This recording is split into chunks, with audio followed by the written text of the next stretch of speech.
عارفين الجماعه اياها بتوع السيكو سيكو اللي كنت حكيت لكم على عمايلهم في فيديوهات قديمه؟ لقيتهم عاملين حاجه ابشع بكتير، وهي انهم بيستخدموا نفس طريقه ويل سميث في فيلم فوكس. لو ما تعرفش ويل سميث اصلا كان بيعمل ايه، تعالى وانا اقول لك بسرعه. ويل سميث كان بيأهل ضحاياه اللي هينصب عليهم قبل الجريمه بفتره كبيره، وكان بيخليهم يخزنوا في اللاوعي بتاعهم كل اللي هو عايزهم يعملوه وقت حدوث الجريمه، وبالتالي جريمته ما كانتش بتبان جريمه اصلا. انا برشح لكم الفيلم ده قوي لو انتوا عايزين تنبسطوا.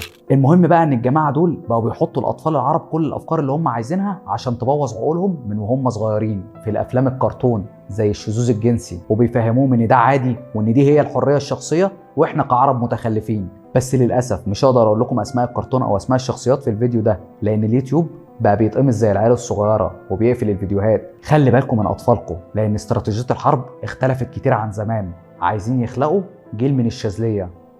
لو انت ما تعرفش مين هم الشاذليه، تابعنا وانت هتعرف.